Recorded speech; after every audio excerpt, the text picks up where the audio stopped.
Good evening, Agit Nachoidish, and welcome back to our question and answer series for Anash.org. We got the last couple of weeks some questions regarding Rosh Chodesh, so I had set aside for today's shir, which is on Rosh Chodesh.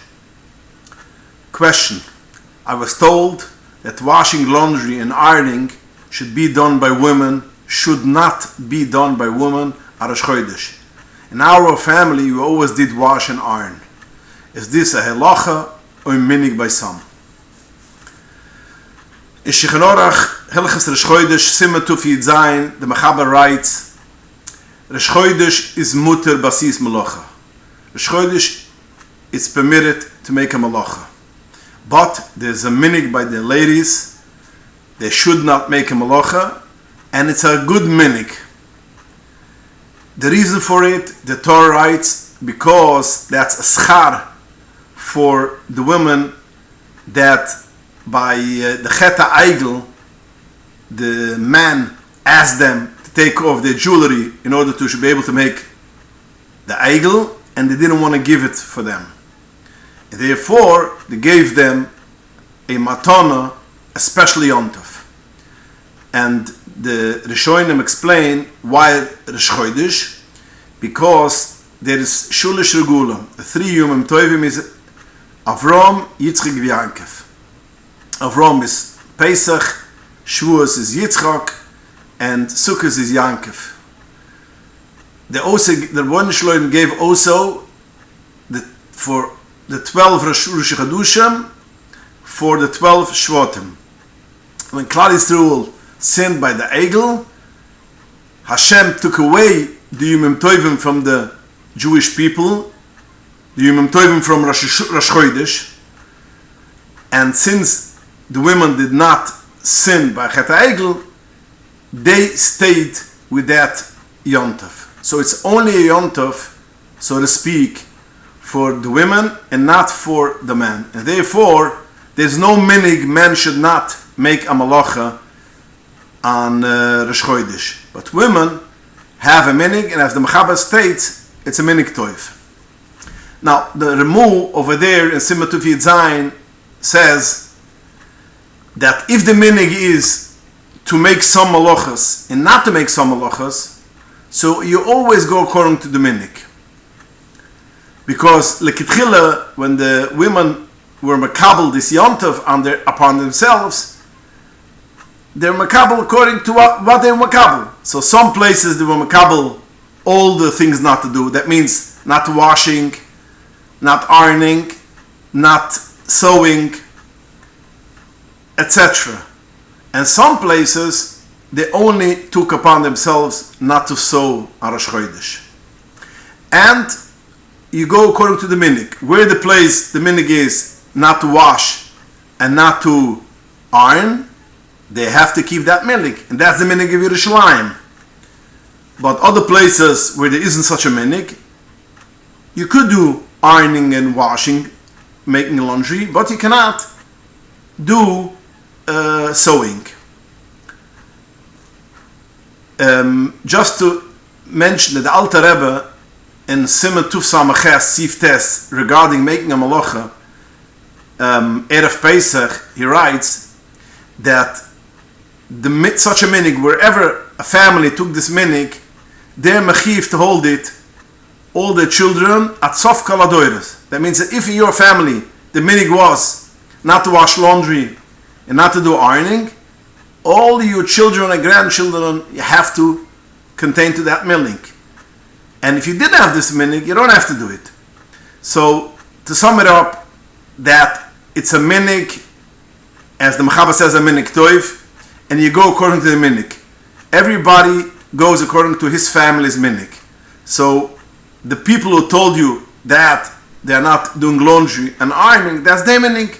And if you don't have this minig, then you could do ironing and washing laundry, but you cannot do sewing on Rosh Chodesh.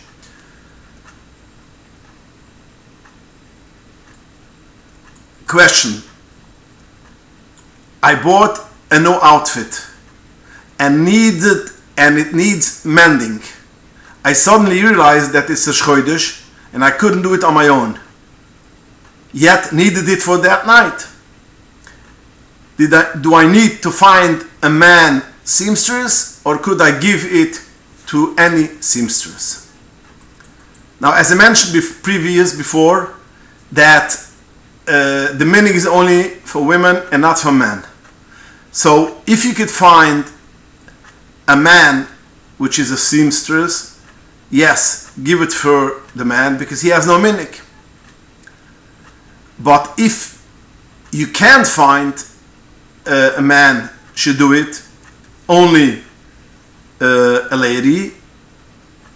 So if you need it for a Chodesh, that means if you need it, let's say for tonight, you could be makel to give it even for a lady seamstress.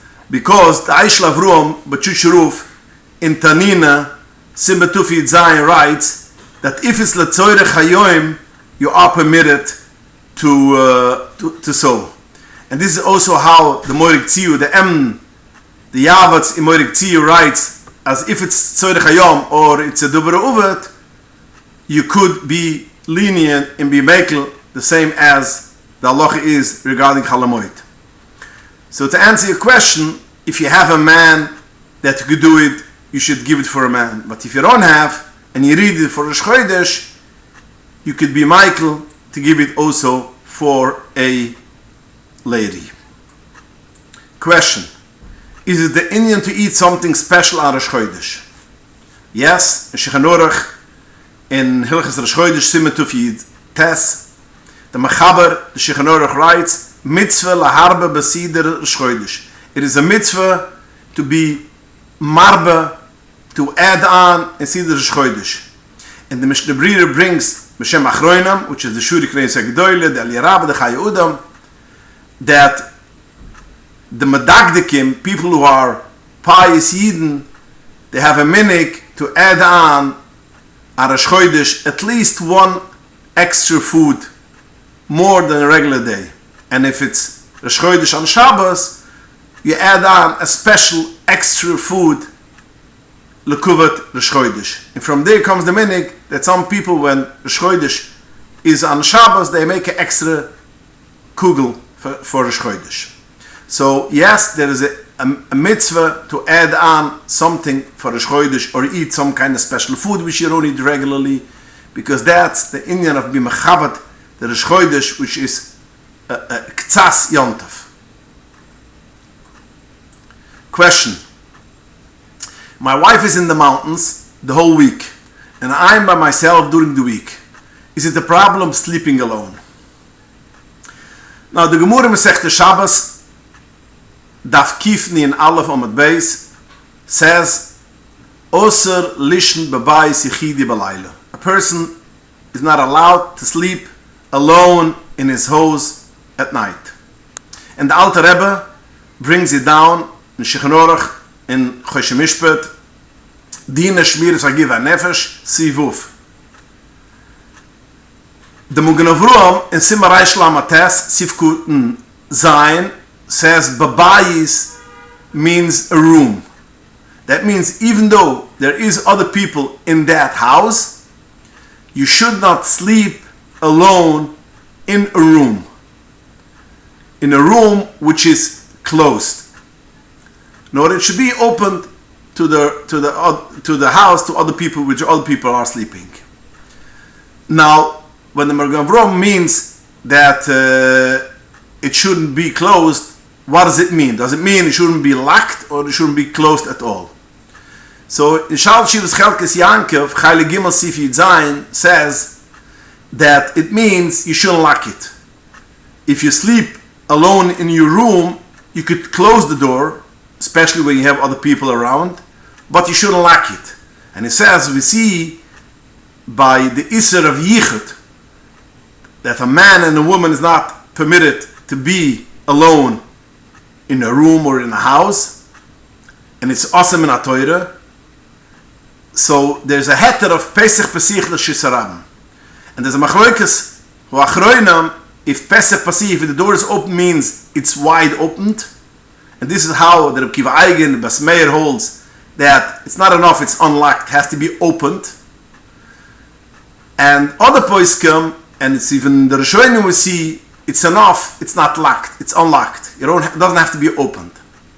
So the Chalkes Yankiv writes, if by Iser Yichet, which is a deraisa, there are poskim which say, if it's closed, but it's not locked, that's okay. So when it comes to this halacha of not sleeping alone in a room, if it's not locked, it's enough, and that's fine. But if there isn't any people in the whole apartment, so leaving open your door won't help.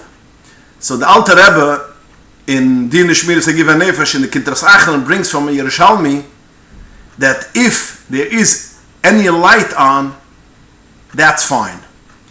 And this is also how the Aish Lavrum in Bachuch, in the Astoyrev in Marsham, that if there is any light, that's fine.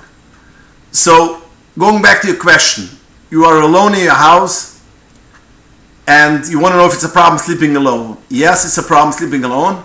So the only solution which you have is, since you're sleeping alone in the whole house, there isn't any people in other rooms, so you should leave open any light, or open the door which there's a light outside. Any light should come into the room, and that solves this problem. Question. I have a coin collection. I found a quarter in a pushka from the early 1940s. It's valued over $10. Do I exchange it for a different quarter, or must I pay its value, about $10?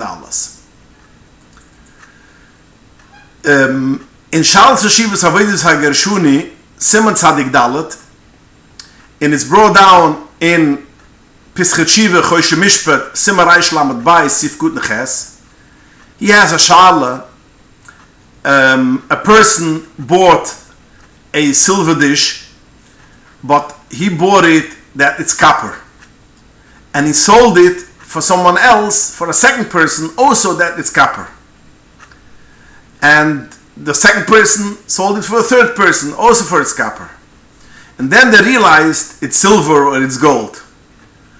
So the first person goes to Levi, the third person, and says, I want back this kli. I sold it for you, that's copper, but now we realize it's not copper, it's gold or silver, so I want it back.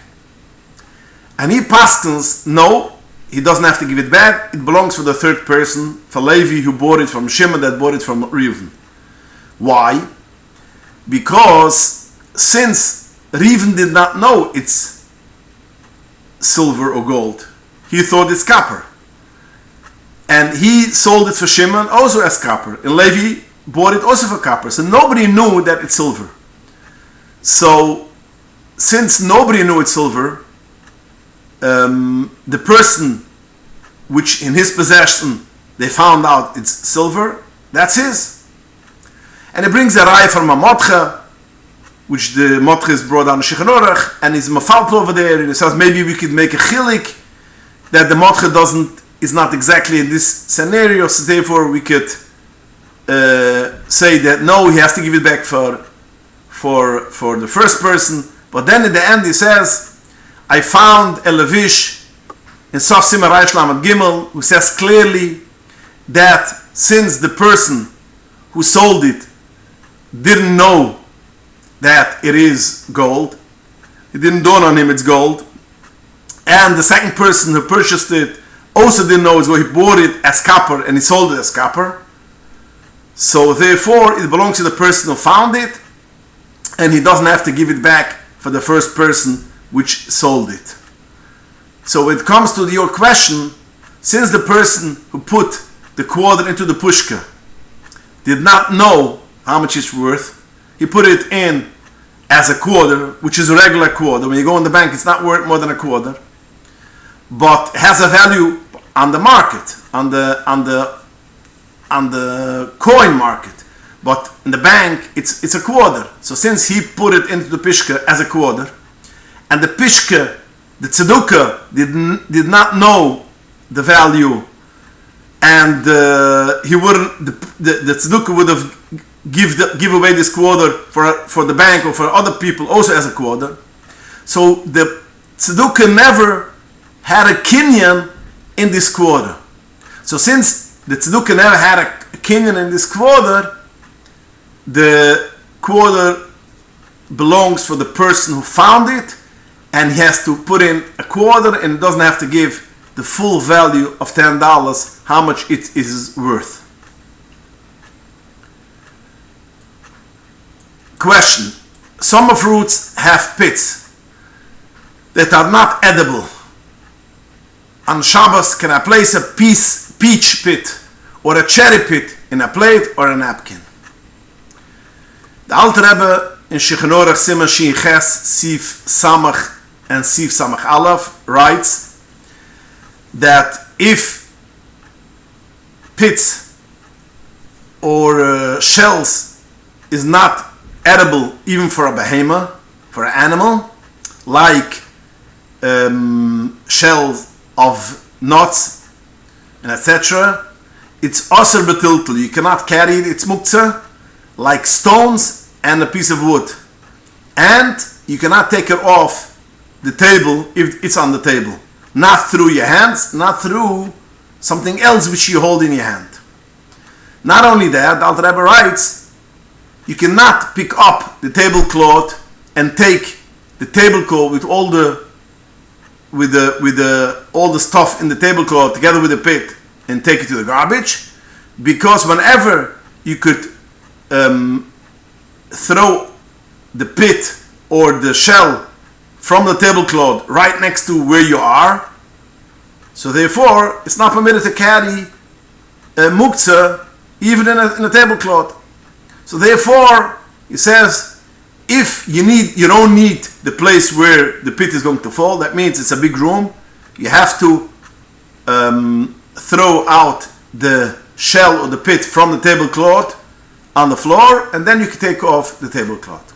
So what is the solution? So the Alter Rebbe writes, you should have on the tablecloth or on a plate or on a napkin which you want to put in the pit, you should put on top of it a piece of challah, and then once the tablecloth or the plate has a piece of challah, you could put in the pit, and then you could carry around and take out from the table the pit, the shell, wherever you want, and take it to the garbage.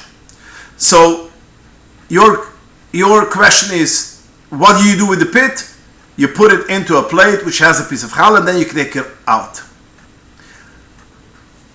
But if it is in such a situation that you put it down on the table, or you don't have a piece of challah, or whatever it should be, and you have a couple of pits, so then you're going into a different scenario, because then it becomes a graf sharaya. The halacha is, if a person has things which is mikzah and it's muos, it's not comfortable for the person to sit with garbage. If he has garbage at home and it smells or it's not comfortable to be there, he is permitted to take it out of his house, although garbage is mikzah, because that's called a graf sharaya. And a graf sharaya could be metalpel chazal was matter graf sharaya, because a person cannot live in a place which is full of garbage. So if you have one pit, that's not a reason to say it's a graf sharaya. But if you have a couple of pits, a couple of shells, so then already it goes into the category of graf sharaya, and then you can take out the shells and the pits, even you don't have a piece of challah in that plate, because that's called a graf sharaya. And there's another solution, which is when you eat the peach, you leave on the pit a little bit of the fruit, so automatically it's not muktzah, because it still has a piece of edible fruit, and then you can take it out regularly, it's not mixed at all.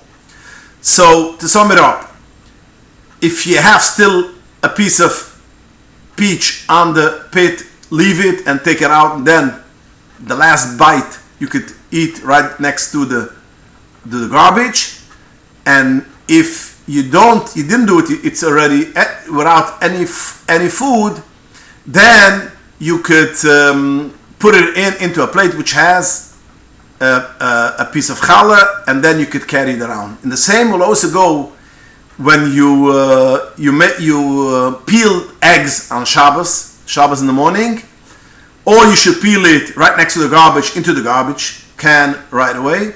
Or if you want to do it on the counter or wherever, put it into a plate, which in the plate there is a piece of challah, and then you could move it around. Now, when the Alter Rebbe writes challah, it's interesting to note that the Chassam Sofer in his Shiva and the Meches Yitzchak in Heilig Hai Siman Kiv Ches writes that it's meduyak, dafke, a piece of challah. And he has a whole lengthy reason why.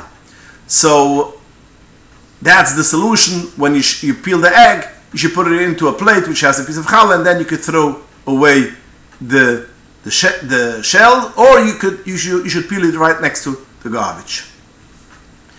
Okay, thank you for joining us, and please join us again next week, and send in your questions to inbox@Anash.org.